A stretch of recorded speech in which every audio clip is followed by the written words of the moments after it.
In this lesson, we're going to be looking at collocations. This is a very broad topic, but having a good understanding of what collocations are will allow you to acquire and use new vocabulary and phrases way more quickly. All right, let's dive in. So collocations is just a fancy word that refers to two or more words that often go together. And although there's no specific rule for collocations, in English, certain word combinations are used so often together that if a different word is used, it will sound unnatural to native speakers.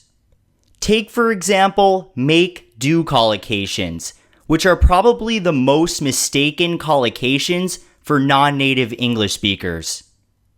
For a decision, we'll say make. Used correctly in this example, I had to make a really big decision last week. But if we use do, as we see in this wrong example, I had to do a really big decision last week, then this sounds really unnatural and wrong.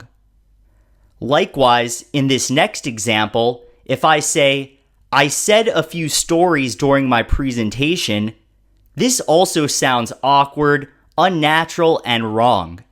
Instead, we want to say, I told a few stories during my presentation.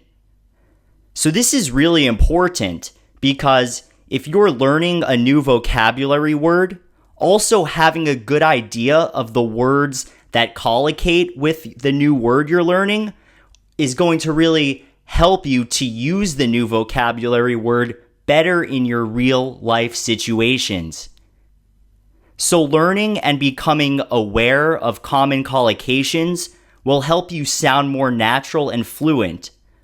Plus, as we'll see later in the lesson, we can group common collocations together to make learning new vocabulary easier.